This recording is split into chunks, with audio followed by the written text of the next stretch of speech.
There are 7 habits keeping the majority of Americans financially poor. And if you stick with me until the end of this video, not only are you going to understand what these habits are, but you're going to understand what not to do, that way you can continue building your wealth and not end up like the majority of Americans. Number 1 is you drive a car so expensive that you can't afford the gas. Yesterday, I was on the phone with somebody who works with me out in Miami, and what she was saying is the funny thing about Miami is this is the only place where you'll see people driving around in Lamborghinis who can't afford to pump their own gas. At the time of me recording this video, the average used car payment in the United States is $528 a month. And the average new car payment in the United States is now $729 a month. That means that Americans are paying a record amount of money, not just to buy the car, but to finance the car month after month after month. But let's really understand what this means, because now what you're doing is you're paying this money every single month to drive a car. And if you have a nice car, you got to pay for the premium gas, which is a lot more expensive than the regular gas. And if you drive an expensive car, you also got to pay for the expensive insurance. And then you got to pay for the expensive maintenance. Because guess what? German cars have much more expensive oil changes than non-German performance exotic cars. So now not only are you paying more money in your car payment, but you're paying more money in gas and your insurance and your maintenance and your oil changes and anytime something goes wrong. But what happens now to your actual car payments? Because all this money that you're sending to your car payment isn't building you any wealth. You're driving around in a car that's losing value every single day. I mean, eventually that car is going to be essentially worthless. But instead, what if you took this money and you put this money to work for you? Instead of giving it to your car dealership, what if you gave this money to yourself? Maybe what if you just saved that money? Or what if you invested that money into your future to build your wealth? I mean, if you took the same $528 a month and you put this money into the stock market and you could get, let's just say, a 10% annual return on your money, average, which has been around the average historical stock market return for the last century. If you took the $528 a month, I'm not even going to look at the benefits you're going to get from not having such expensive insurance or not having such expensive premium gas. But if you took the $528 a month and you invested this money into the stock market, maybe you just put it into an ETF, giving you exposure to the total stock market, you get a 10% return. You do this for 30 years, you're going to have an investment fund worth over $1.1 million. You drive a car for 30 years, it's going to be worth nothing. In fact, what's going to happen is you're going to pay this car off after 6 years, and then you're going to feel weird not having a car payment. So then you're going to trade that car in, get a new car with a higher car payment, higher insurance, and now your payments slowly start to go up every 5 years. You have a higher car payment, then a higher car payment, then a higher car payment, because cars keep getting more expensive. Then you're going to say, but Jaspreet, I need a car to get to work. I need a car to pay for my bills. I need a car to do my things. How am I going to do that if I don't have a car payment? Well, you put $8,000 down to go and buy this car. Instead of taking the $8,000 to put it as a down payment for your car, take the $8 grand, go out and buy a used working condition car. Maybe you're not going to get a nice BMW anymore, but you can get a used working condition Toyota Corolla, maybe a Toyota Camry, and now you got a car that uses regular gas, that has cheaper maintenance, that has cheaper insurance, and that doesn't have a car payment. And now you don't look like that cool person in the new car, but you have real wealth being built. And then as you start to build this wealth, well, then you can start to go out and buy the nicer cars without having a car payment. Because when you finance your car, not only are you paying interest on this car, but you're paying interest on a car that's losing value each and every month. And rule number 1 to building wealth is you don't want to pay interest on something that's losing you money. You want to be earning money and using your money to live your lifestyle instead of working your job to pay for interest on a depreciating liability. What wealthy people want to do is they want to own assets to pay for their depreciating liabilities, because now your money is working hard to buy you all the dumb and expensive stuff. But while most people are doing the opposite. Most people are working hard. They're working hard at the job to earn money. That way they can drive around in the expensive dumb stuff. Nothing wrong with having expensive dumb stuff, but you want your money to pay for that for you. You want the money that your money earned to pay for that for you. But you are working hard to buy expensive dumb stuff. Well, that's not a very good arrangement. And that's why you want to switch the way you look at money in driving your car. Habit number 2 is you treat your home like a savings account. The average American will tell you that the home that you live in is your biggest and best investment that you can make. And I understand because I am a licensed realtor. And when you become a licensed realtor, one of the things they tell you when you learn how to sell homes is that you're selling a great investment. This home that you live in is an amazing investment because if you go out and buy this home for $500,000 today, you can add more money into the kitchen, into the basement remodel, into making the bedrooms and bathrooms nicer. And maybe when you go to sell this home, you're going to be able to sell it for, I don't know, $650,000. Or even if you don't sell this home, well, you can pull this new cash out of your home through an equity pullout, through a cash out refinance. This equity is wealth that you are building, not just for yourself, but for your children and your grandchildren, because one day you'll be able to pay off this home and now you have this amazing asset. Well, let's talk about this, because the home that you live in is really not a true asset. Because why are you buying the home to live in? I mean, you're not buying this home to make money. You're buying the home to make memories. You're buying the home to actually use. And if you're buying the home to actually use, that's going to be a very different financial decision versus buying something like a rental property to make money. Because when you're buying something to make money, you're going to look at it very differently versus when you're buying something to actually live in yourself. And now, when you buy this home to live in, you have to pay money to live in here. How do you make money to live here? Well, you got to go to work to continue making payments here. So you're going to work to make the payments here. You're the one that's working to pay down the mortgage. And then on your mortgage, if you get a 30-year fixed rate mortgage, the first half of your mortgage, actually the first 14 years of your mortgage, more than half of your monthly payment is going directly into your banker's pocket with interest, because your mortgages are front-loaded. Your banks want to get paid before you get paid. So during the first year, when you're paying your $2,000, $3,000 a month in your mortgage payments, almost all of your mortgage payment is being used to pay your banker's interest as opposed to building any equity in your home. I mean, if you look at the principal balance of your loan, what you'll see is in the first few years, you barely make a dent in the principal balance. And the reason why is because your loans are front-loaded. Your bankers want to get paid before you do. And then not just that, you got to pay for the property taxes. Then you got to pay for the HOA. Then you got to pay for the water bill, the electric bill, the gas bill. And then when you upgrade the property, you got to pay for that too. And when the window breaks, you got to pay for that too. And when the roof gets old, you have to pay for that too. And then you have to hope that 10 years from now, when it comes time for you to sell the home, that you can sell it for a profit. And then if you start following your banker's advice, well, if your home goes up in value, then you can just pull the cash out and use the money to buy a car. You can use the money to go on a vacation. You can use the money to go and spend. But when you use the money, again, to finance more liabilities, you're using tomorrow's income to fund today's expenses. Because when you use this equity to go out and fund your vacation, that $10,000 vacation that you just bought has to be paid back with interest. Well, how are you going to pay this back? You're going to pay it back by going to work. And so now you get stuck in the cycle. You get stuck in the system. You have to go to work to get paid. Why? Because you got to keep paying back your bills. Now, I'm not saying it's bad to own a home. There's nothing wrong with owning a home. But you have to understand that your home is not a savings account. Your home is really not the best wealth building tool. You don't hear a wealthy people talking about how I became so wealthy because I paid down my home.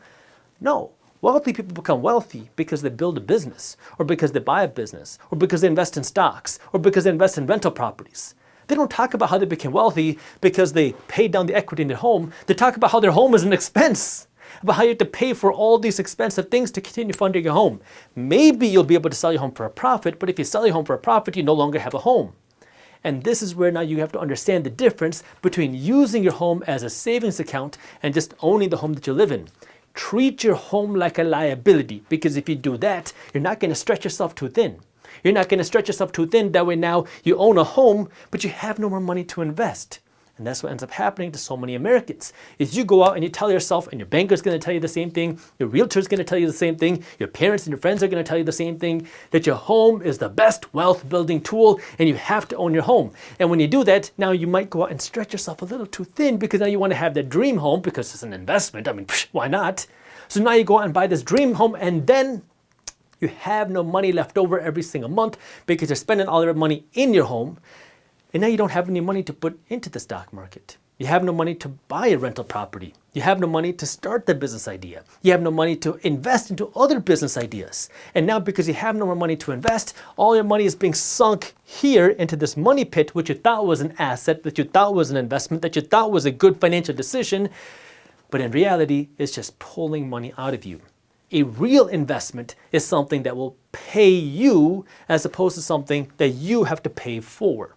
And now, if now you took the same money and you went and you bought a rental property, now this rental property is going to be the one that's paying for the mortgage. Your rental property is going to be the one that's paying for your utility bills. Your rental property is going to be the one that's paying for the upgrades. Your rental property is going to be the one that's paying for the property taxes. And the rental property is going to be the one that's putting some money in your pocket every single month, as opposed to this, you are the tenant. Yeah, you own the home, but you're the tenant that's got to pay for all the expenses. Now I'm going to say this one more time. Nothing wrong with owning a home. I actually like home ownership. I like the idea of you owning a home, but I want you to be a smart homeowner as opposed to somebody who's thinking that this home is the best investment that you can make, and now you go deep into debt to buy a home that's way beyond your budget, and now you have no more money to actually invest into real assets that will actually make you wealthy. Number 3 is you wait too long to start investing. If you want to build wealth, there's 3 things you got to pay attention to. TRD. Time, return, and dollars, period. If you use any compound interest calculator, if you use any wealth building calculator on the internet or anywhere, what you'll see is that the 3 questions that any calculator will look at to see how wealthy you will become is how much time do you have for your investments to grow and compound? What is the return of your money, meaning how fast can your money grow? And how many dollars are you going to invest? The more dollars you invest, the wealthier you become. The more time that you have invested, the wealthier that you'll be able to become. And the faster your money grows, the wealthier you will become. Now, when it comes to time, what many of us think is, okay, you know what? I just graduated college. I want to go buy a new car. I want to get myself an apartment. I want to go on a vacation. I don't want to start investing yet because I finally am starting to make some money. So let me just start going out and enjoying my time. Let me just start enjoying my money. Then you turn 25 and now you start to have weddings to go to. Some of your kids start to have baby showers. You start to think about your own wedding process. And now you're like, you know what? I'll start financially planning when I get closer to getting married or when I want to go out and actually start my life and settle down. Now you hit around 30 and you start to get married, or you're around the time of where you're getting married. Now you got to plan for the wedding. That has a cost. So you know what? I'm just going to hold off on investing until I'm done with the whole wedding costs and buying our first home together and buying our first car together, because that's just really expensive. And then now it's finally time. You're in your 30s. You're ready to start investing and start settling down. But then you think about having kids.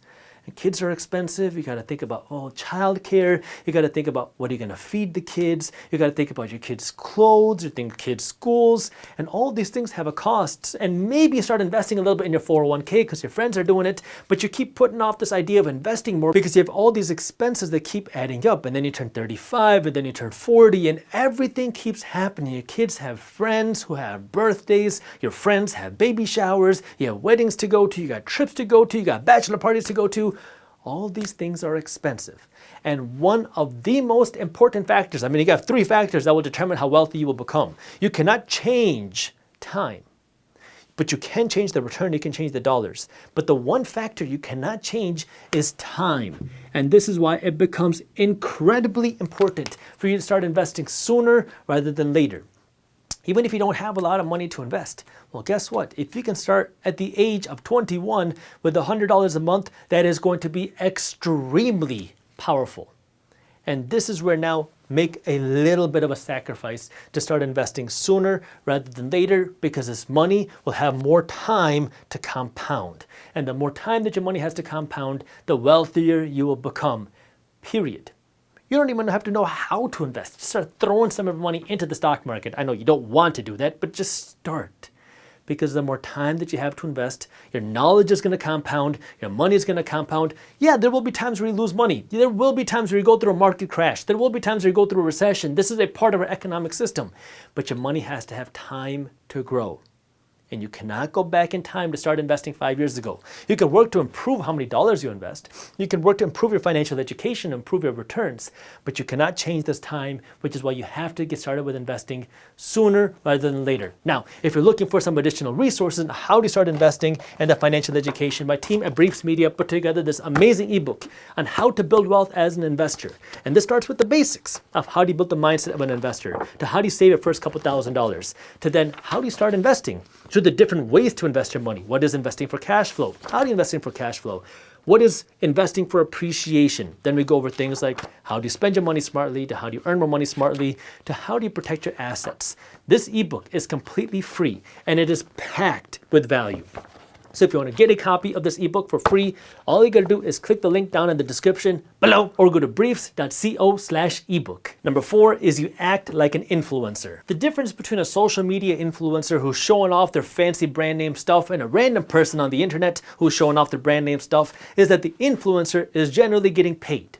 When the influencer is getting paid by Gucci and Louis Vuitton and Lululemon to wear that stuff, they're getting paid to wear this stuff. They're getting paid to wear the brand name stuff. It's an investment for them because it's putting money in their pocket. When you go out and you buy Gucci, you buy Lululemon, you buy the Louis Vuitton, that stuff that you're buying is not an investment for you, it's an investment for Gucci, Lululemon, and Louis Vuitton because they're the ones that are getting paid. And so if you're not getting paid to wear the Nike, if you're not getting paid to wear the Lululemon, if you're not getting paid to wear the Gucci, it's not an investment for you.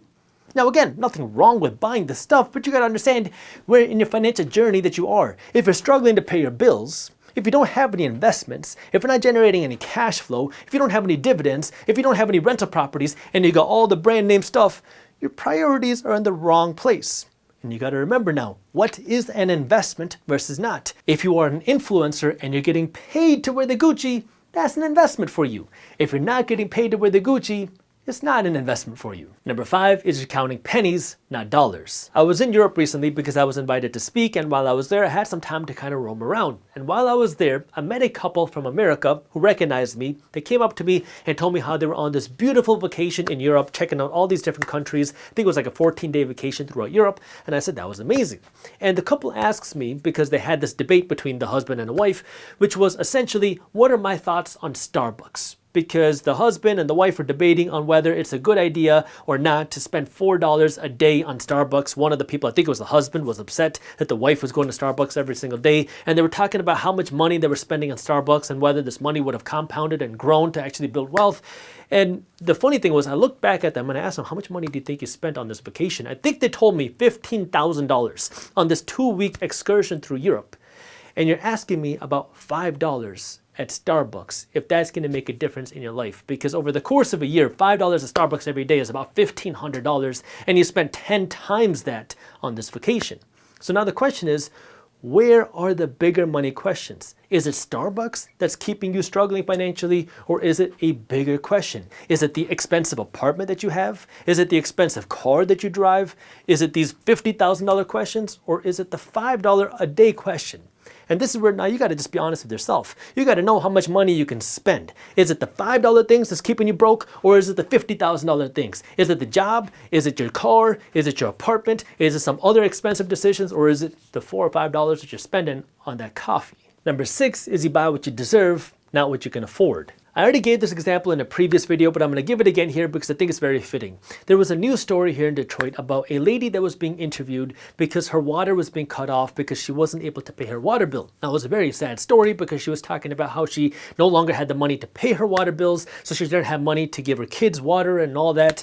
But the people that were giving her the interview, because you saw her on camera, showed that she had AirPods in her ear, the 2nd generation AirPods. She was holding the new iPhone 14 or 15 or whatever it was in her hand, and she had Jordans on her feet. And so you could see kind of the comments that people talking about, wait, you have all these expensive things that you're wearing, and you don't have money to pay your water bill. Now, this might make some of you upset, but I'm going to be as real with you as possible. Nobody really cares about how you feel. We live in a society where it's very social media attractive to be kind of a victim in situations where, oh my God, I'm being abused, or oh my God, I'm being taken advantage of, or oh my God, I am losing in a situation. However, at the end of the day, it's not about how you feel, it's about what actually happens in your real life.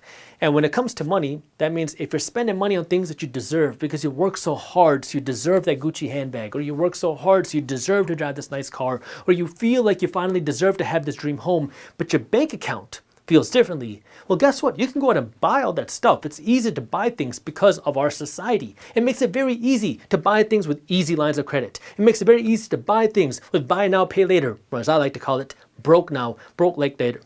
Or as I like to call it, broke now, broke later. And it's very easy to buy things because of credit cards. But in reality, if your bank account can't afford it, You're going to be the one that pays the price. People prey on your emotions. They prey on you being able to go out and deserve these nice things, to just go out and buy things and treat yourself. It's good for the corporations. It's good for the banks. It makes for great advertising, and it makes you feel good in that moment. But the reality is, and people don't want to say this because it hurts people's feelings, you can't. You can't afford that. And that's more difficult to say. And it's very hard for people to accept that because no one wants to hear no, especially in today's society where everything has to be kind of like softened and molded and sugar-coated. But the reality is, well, if you're broke, you should not be buying these nice things. If you're broke, you got to stop spending money on things that you feel like you deserve. And if you're broke, you got to make financial changes. You have to make financial sacrifices. And this is tough for a lot of people to hear, but this is the reality. Because at the end of the day, sympathy is not going to pay your bills. Sympathy is not going to pay your credit card bills. Sympathy is not going to pay for your rent. Sympathy is not going to put food on the table. But knowing how to spend your money will. Knowing how to spend your money will allow you to invest. Knowing how to spend your money will allow you to live below your means. Knowing how to spend your money will allow you to live financially comfortably until you have money to live larger. And this is where you got to stop living in your feelings. That's hard in today's society, where everybody wants to cancel everybody who talks. And this is where honestly just understand what's real and understand what's right for you and look at your bank account. If you can afford it, you can afford it. And a simple rule of thumb here, because there's a difference between being able to buy something and being able to afford something, which is if you cannot buy 5 of them, you cannot afford 1 of them. And the 7th habit that keeps so many people broke is having a broke mindset. And you can see this all over the internet. Anytime you hear of articles, and there's a reason why Forbes and Inc. magazine and all these agencies publish articles that say things like, here's a list of the richest people in America who don't want to pay taxes. Here's a list of the wealthiest people in America who own more wealth than 50% of the population. There's a reason why they say things in a certain way. Is because they want to incite emotion. They want to get people riled up. They want to create the us versus them, because that makes more money for these agencies. And what you want to understand now is not trying to hate and get caught up in the emotions, because the emotions drive money for the media agencies. What I want you to do is cut through the noise, cut through the emotions, take a deep breath, and now understand, how does this play a factor for you? Because a lot of times, if these things don't really affect you, what I want you to do is look at how can you learn from it? Because if you can learn how to learn from it, now you will be able to ask the question of, how did they become successful? How did they become wealthy? What did they do? What can I apply to my lifestyle? And when you get caught up in this emotional social media rage, because that's what, it's very easy to do. Media companies are spending a lot of time, a lot of money, and a lot of energy to incite that, because that's what makes them more money. What I want you to do is don't give in to that, but now understand, how do you win in this financial system? And that means not hating the success, but rather understanding the success and see how you can apply that success to your life. Because at the end of the day, that emotion is not going to pay for your bills, but that financial success, that money in the bank, will. And it starts by changing the way you think. And if you change the way you think, it'll change what you do. If you change what you do, it'll change what you get. If you want to get your finances in order, the first thing you need to do is not hire an expensive money coach or financial planner or financial advisor. The first thing you need to do is just track your money. Once you track your money, you want to make some adjustments to how you're spending your money. Once you make those adjustments, make sure you're implementing those adjustments, and then rinse and repeat. As you